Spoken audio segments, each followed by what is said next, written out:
I'm glad to see her pop in because I was like looking and watching and watching. It's almost, you know, like television, like all these names coming up, look like the off track betting a little bit. Yeah. So for those, I know it's a lot more questions. I'll try and answer them where I can You in can the answer chat. them in So the chat. You can yeah, I'll actually answer them definitely in answer the those chat. in the chat. So Yes, and indeed. I will turn it over and let the next person run through and introduce Ms. Daniels.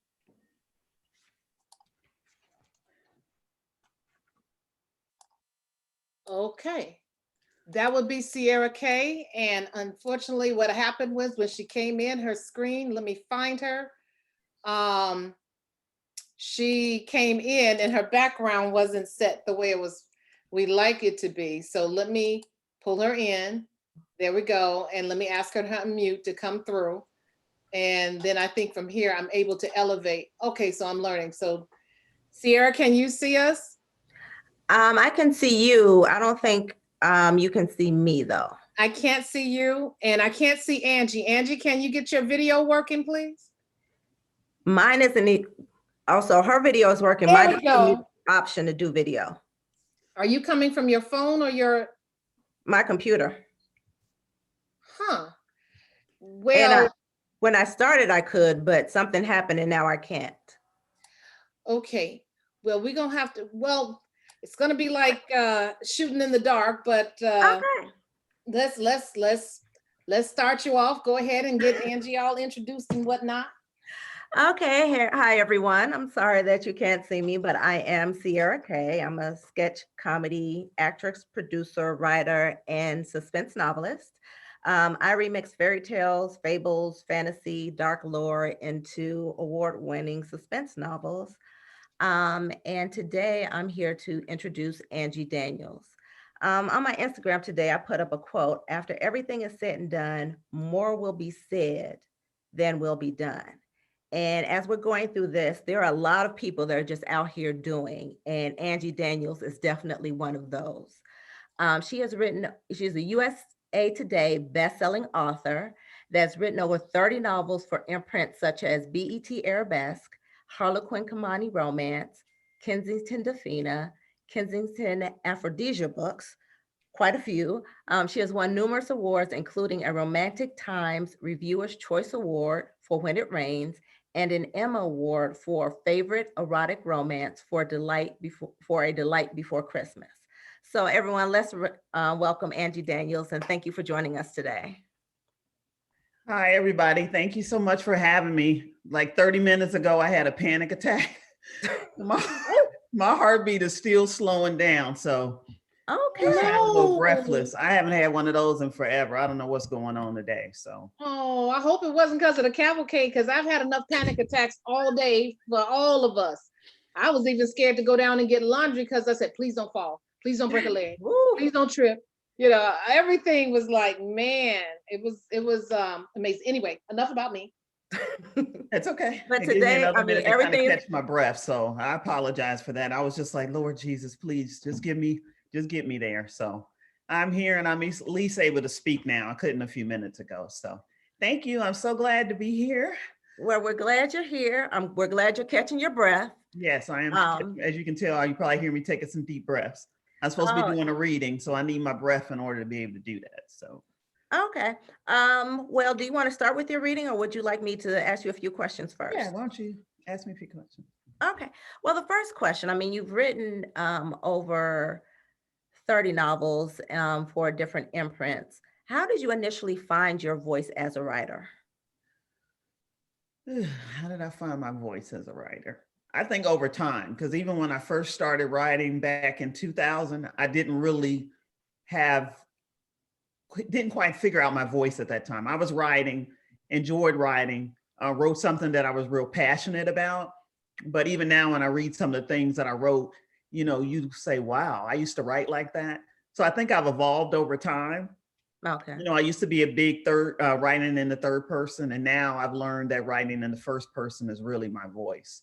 And I feel like you have more power in your words and, you know, being able to create your scenes and your characters when you're able to speak in that voice. So, you know, now I feel like I finally have found my voice. Oh, that's great. I mean, I know because the first book I wrote, it was different. It's different. Like I write suspense now, and that first book, it's women's fiction. And of course, my abilities have evolved over time too. So, you know, your voice, your abilities, what you want to focus on, all that, it's a continual evolution. So, you know, it definitely keeps you on your toes. Absolutely. Um, who has been your favorite character and why? Because you do, I mean, I was reading, you know, a few of your books, some character driven work. So who's your favorite?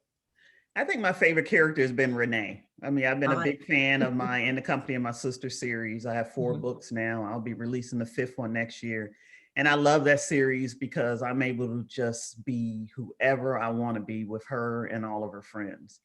And I love having that freedom. That's one of the things you don't really have when you're working for a traditional publisher, is being able to write the way you want to write. But when you branch out and become indie, you have the ability and a lot more, feeling more empowered, because now it's all about what you want to do. And with that character, I've been able to just, whatever off the wall thought or anything happens, that's just what I've been doing with that character. So she's my favorite. Oh yeah, she's free. She is very free. It's just whatever's happening is coming out. So Exactly. so you just love that freedom. Yes. How do you start a new project? So when you were coming up with the series, how did you begin, or did it begin even as a series? It didn't begin as a series. It was just a thought. I went on a vacation with my girlfriends to Jamaica, and just the weekend, you know, spending those 5 days together, a story just came to mind. And now every book in that series is just about something I've seen, something, you know, I've talked about, something I encountered. You know, I'm able to take all those elements and able to create these women in the story. And do you find that your friends are like, oh, is this me, or is this how you view me, or that they try to find themselves in your stories? Oh, absolutely. Because they know there's nothing they can talk about in front of me that might not end up being in the book. So I always tell them, be very careful. Say, just know it could pop up at any point. Be Exactly. prepared. Exactly. Um, what is your writing process? Because you're saying, you know, it just started with a book and then it evolved into a series. So how do you get to that point? What is your process when you're writing? So, you know, I never have I would say the end. A lot of times I don't even have the middle. A lot of times I just allow the characters to kind of tell me how they want to write the story. So with a lot of the books, like with the 4th book, Misery and Company, it was all centered around one of the women, her son was shot. And, you know, all of the women came together and the whole story was kind of centered around that. And that's really all I had when I started. And then once you take what you started, I just, at that point, that's where the story evolves. I'm very dialogue driven. I Mhm. always start with the dialogue with everything, every single chapter in that book. When I first start fleshing it out, it's nothing but dialogue. And then I start building the story around the dialogue. Okay. Do you have favorite authors or favorite books that, you know, sort of inspire you? I have a lot of authors that, you know, I'd like to read a lot of everybody. And I've learned as I've been going to different book events, you know, I meet authors. I'll see something that someone has done some marketing on Instagram. I'll read, you know, their book. I mean, I have a Kindle just full of books from different authors. Like reading different things and not just reading the same thing. Since I started out as a romance author, I don't read as much romance as I used to, just because, you know, I wrote it for so long. Mhm. My focus has really been, I like more of the suspense, you know, I like the mysteries, but my favorite has always been women's fiction. So I love reading books that have more of that element in it. You know, Carl Weber was one of the ones that I used to read. Eric Jerome Dickey, when I read one of his books, I think Sister, Sister, that's where I first got the idea to start writing books about, you know, women. But now I just, whatever I see somebody that has a book, they're talking about it, I see a whole lot of reviews, a whole lot of comments, I'll just download the book. And when I find some time, I just try to, you know, escape into a story.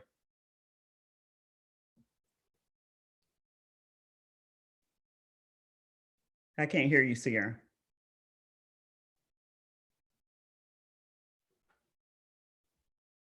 Okay, there we go. Can you hear me now? I can. Okay, great. Is it fiction and nonfiction that you prefer to read? You know, I don't read a lot of nonfiction unless I'm needing something to really feel inspired. I do a Mhm. lot of that just for inspirational. Okay. That's more or less, but a lot of it I'm reading more about, you know, right now it's more health and fitness type things. I mean, I'm in school right now, so I'm doing a whole lot of nonfiction reading right now. Whew. So whenever I have an opportunity to get away from school, you know, I want the fantasy. Yeah, I understand that. Congratulations on the school, because once I was done, I was like, okay, that's it. Yeah, no need to go back. Um, what else did I want to do? So, what are so you're working on another book in your series right now, the 5th book in the series. Well, it's in a long list of other books I'm supposed to be working on. So, you know, Oh.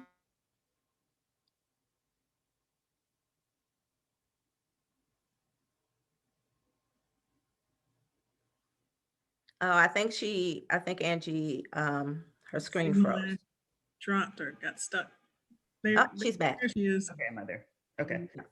Yeah, I was saying, you know, I really don't try not to talk about what I'm working on anymore because I make so many promises and I just seem to not be able to meet any of those promises. Piss so many people off, and I hate that. You know, I'm Right. in a PhD program, and unfortunately, that program is real intense. Mhm. And I have the best of intentions, and you know, try to get these books done. But when you flip flopping from quantitative research, and now you got to flip and say, "Oh, I got 4 weeks. Let me get back into this romance." You know, it takes me 4 weeks to get back into that rhythm, and by the time I do, I'm back in school again. So you know, I've been doing that slow crawl, trying to complete, as much as I can when I can. Okay. Yeah, Fair but enough. yes, there'll be a 5th book to the season. I'm going to start on it next year. I don't even promising it'll be done, but Oh, start on Stay it. tuned. That's all we need to know. Stay tuned. That's right. I like that. pretty- I'm gonna start saying that. Okay, well, I definitely want to give you the opportunity now to go ahead and read an excerpt. Okay. All right, so I'm going to read an excerpt from the book she's been flashing, which is Misery and Company. This is the 4th book of the Company series. And this series is about 4 women, friendship, scandals, and secrets. The scene I'm reading is about Danielle. So Danielle devises the scheme to try to bring excitement back in her marriage, or really the ability to give her what she wants to do. The problem is her husband likes her surprise just a bit too much. So I'm going to read from that scene. Okay, Danielle. Babe, are you sure she's coming? It took everything I had not to laugh. My husband is so eager, it was getting comical. Reaching over, I squeezed Calvin's shoulder. Relax, Joey's coming. She even called to confirm. I went back to eating my buffalo wings. Okay, he said and looked almost hopeful. Calvin has no idea, but for weeks, long before I had even mentioned it to him, I've been screening candidates who had responded to an anonymous ad for a woman interested in assisting me with keeping my husband satisfied. After shifting through all the sluts, I have found a woman I thought would be perfect, Joey Tennyson. After a bad divorce and with her busy schedule, she wasn't looking for anything more than great sex and a few extra dollars to supplement her income. Damn right, it was prostitution. But I figured as long as Kelvin knew I was in control, I didn't have to worry about him taking things too seriously. Joey was all about the hustle, and I had mad respect for her. We talked extensively on the phone. I found her to be professional, funny, and most importantly, she was not a native of Missouri. The last thing I needed was someone I grew up with finding out what was going on in my bedroom. That way, whenever I wanted to sneak off and spend some time with Shane, I could call and ask her to come over and keep Calvin company. As I bent into another wing, I couldn't help but smile. Life was going to be too good to be true. My phone vibrated and I glanced down at the screen. Oh, hun, look, she just texted. Her babysitter was late, but she's on her way. I noticed Calvin's shoulders sag with relief. Man, why do I feel like I'm going out on my first date? Because in a way you are, dear. This is going to be a new experience. I held up my mug and made a toast. He tapped his bottle of beer against mine. Come on, how many of your boys can tell you their wives allow them to do the same thing? None that I know, he confirmed. I was pleased. If I even thought about telling my girls what I was doing, they'd probably say I was crazy, allowing another woman in my husband's bed. But I was more focused on what I was going to gain from the experience. I would be happy, my husband would be happy, and it would only strengthen our marriage. We were on our second round of beers when I looked towards the door to see a woman walk into the bar. Even before our eyes met and her glossy lips curled upward in acknowledgement, I knew it was her. Joey sauntered over to us in black stiletto booties and skinny jeans that had been designed for her body type, tall with endless long legs that were made to be wrapped around a man's waist.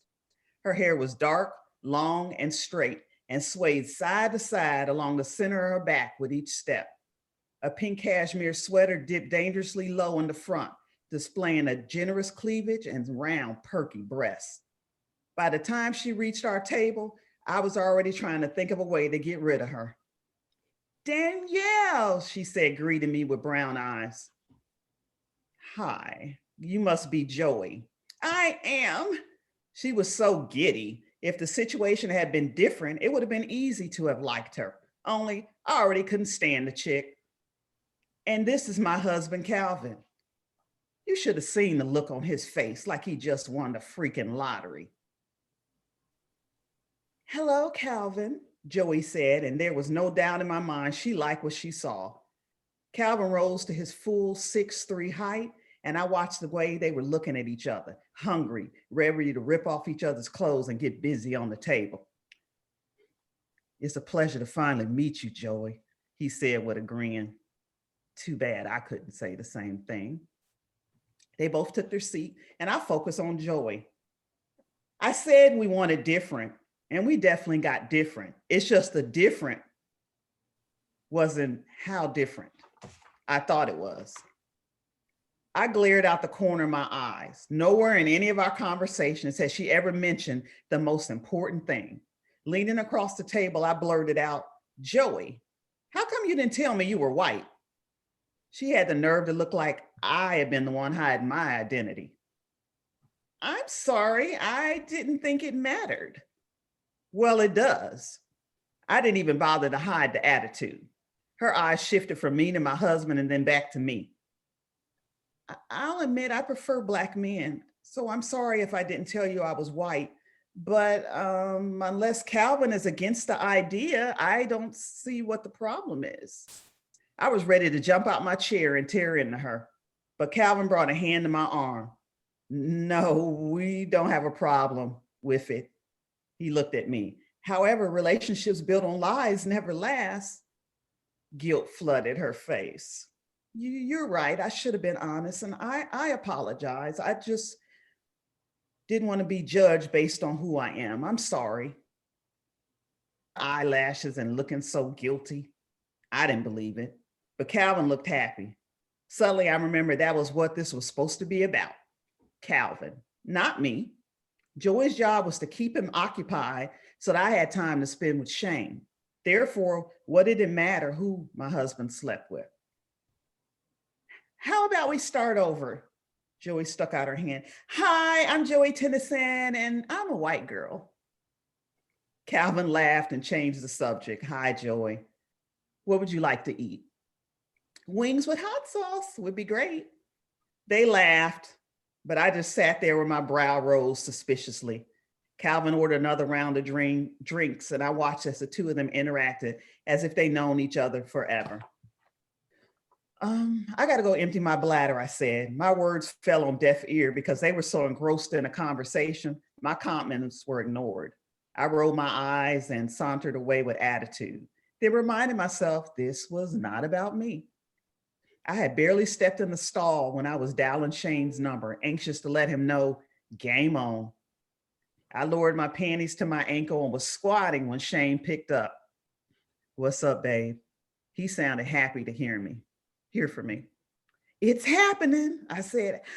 I'm here in the restaurant and you should see Calvin's face. He's so into this shit. I went on to explain, that's what's up.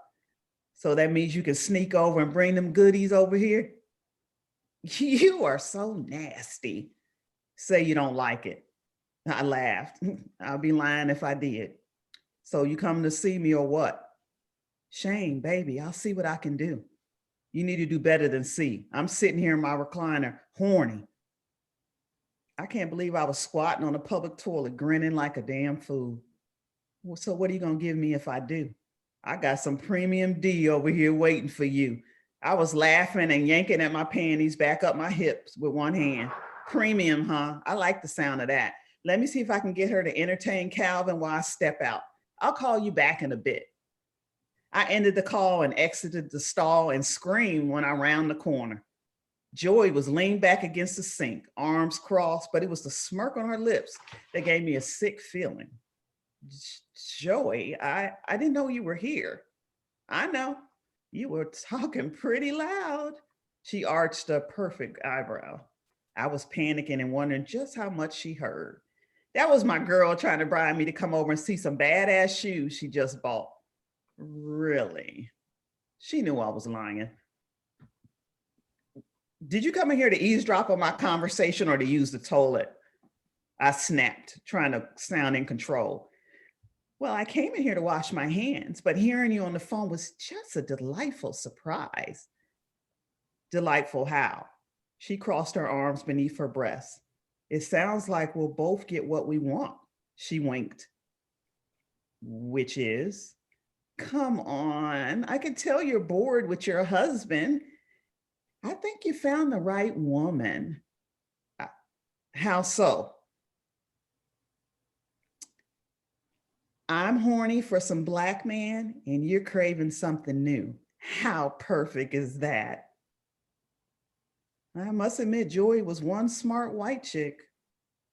I'll keep Calvin occupied, she said with air quotes. I guess she must have overheard more than I thought. And you go explore. I stared at her face for a few seconds, then I let out a graceful sigh. It's a deal. Ooh, Nelly. Drama. Yeah. Nothing about that is going to end right. Nothing. It never does. It never does. All right. Well, I want to thank you definitely, Angie, for joining us. Thank you guys for having me. I really appreciate it. Panic attacks and all. But I Hey, made it. It was fine. You made it. I did. Everything went smoothly. Thank you. That guys. was a fabulous book. People, so I heard someone asking already, what book was that? So Misery and Company. Misery and Company. So that is currently available from Angie Daniels. And once again, thank you so much for joining us. Thank you so much, Sierra. Thank you all for having me. Indeed, indeed. You've let us know every place that we can find you on social media and everywhere. Oh, so you guys can find me on my website, angiedaniels.com. You can find me on Instagram, I think author Angie Daniels. Twitter is author Angie D. Facebook is author Angie Daniels. Awesome. You can find my books wherever books are sold. And it was fabulous. I heard that in that infomercial at 3 o'clock in the morning voice. Thank you so very much for coming through. And that's going to leave a little bit of time for Sierra. You can stay with us and I can put you in the audience so you can see us. Or your panelist link is good for all weekend. You can pop in and see whoever you like. It's parking privileges. So. All right, I appreciate it. I'm gonna go take some deep breaths and get myself under control. And thank you so much, you guys. I'll be popping in all weekend. Checking in. Okay, cool. All right, thanks, Angie. Thank Okay. you. Bye-bye. Bye-bye now. Sierra, you got 5 minutes to get it in, babe. Okay, well, I'm just gonna do then answer questions for 5 minutes. Okay, so how is it that being the female in a comedy team, you're a script writer, a sketch writer. So what is it like for you to be the only female in that, I think it's Suspicious Package? Correct. So Suspicious Package is the name of our comedy team. And it's really interesting because you have to learn to write from a different point of view. And, when we're going through ideas and we're going through different sketches that we want to do, anything that's blue, which means, all the nasty, get down and dirty stuff, that's the one that they always go to first. They're like, oh yeah, great idea, great idea. And it's like, okay. And you have to, interject a little intelligence and satire and everything into it. So, hey, it's free, it's open. That's good. What is the one character that you enjoyed playing in some of your recent comedy roles? I came to see you up there. Yeah. Second City is where you perform. That's where some of the Saturday Night Live people got their start. So I came to see you perform. But what is the character that you love to perform the most? Oh, see, now I was talking about them going blue. We have a sketch called Pinocchio that always hits. The audience loves it. And it's basically, Pinocchio wants to be a real man. And so he goes to a prostitute, Penny, to make him a real man. And I play Penny. So that is one that I really enjoy because regardless of the audience, it always hits. It's always fun. People really engage with it. And you can always feel the energy of the crowd when we're doing it. So it's great. So yeah, they're not the only one that likes to go a little blue on occasion. So your series, your books are a different twist. There's From Behind the Curtain. Yes. There is In the Midst of Fire. Mhm. And then the last one is more of a Sleeping Beauty. At the Touch of Love. At the Touch of Love. They all begin with prepositions. Yes. So tell us a little bit about those three books and the writing of those. That's where I kind of found my niche with those. Like I said, I started, my first book was women's fiction, and I enjoyed writing it. And then I was talking to some people at work one day, and we were talking about The Wiz, and they were just, we were talking about it would be cool if someone did, a contemporary version, bring it up to times. And I was like, okay, challenge accepted. And so that's where From Behind the Curtain came about. It, for me, is a contemporary retelling of The Wiz, because that is a very dark story. You got like teenagers skipping around with, the Tin Man and the Lion, trying to figure things out. There's a lot going on when you kind of break it down. So that's how it all got started. In the Midst of Fire, Hansel and Gretel. And then we have At the Touch of Love, which is Sleeping Beauty. So it's been a very interesting journey and enjoyable one. And even like for Queens of the Castle, which is, something I was actually working on today. So just so you know, I am, working towards it because I know we're doing that next year. Exactly. I actually delved into mythology for that one. So it's based on the story of Cupid and Psyche. And that's Cupid's wife, essentially, because he did get married. He wasn't just shooting everybody else, he settled down himself. And, she had treacherous sisters that were jealous and trying to break them apart. And there was a lot of drama going on there. So I'm doing a contemporary retelling of that for Queens. Good, good, good. We've got 1 minute left. Where can people find you and find out more about you? So always my website, sierrak.com, which, wrong finger, you see it right up there. I'm on Instagram, author Sierra K, Facebook, author Sierra K, and Twitter, Sierra K1. So I am all those places. If you go to my website, you can sign up for my newsletter that I send out monthly. It usually has different things, including giveaways, show information, book information for me and, tribe members as well. So definitely sign up for the newsletter too. Awesome, awesome. And we thank you for rolling in with us tonight, coming in off of your last performances and everything. So we're grateful for that. And I'm going to wrap this up because I need to hand it off. You need to hand it off to Marze, who is right there. I know she's muted right now. There she is. Hey, everybody. Hey. How y'all doing? Every time I see you, you have a new look. I can't keep up. You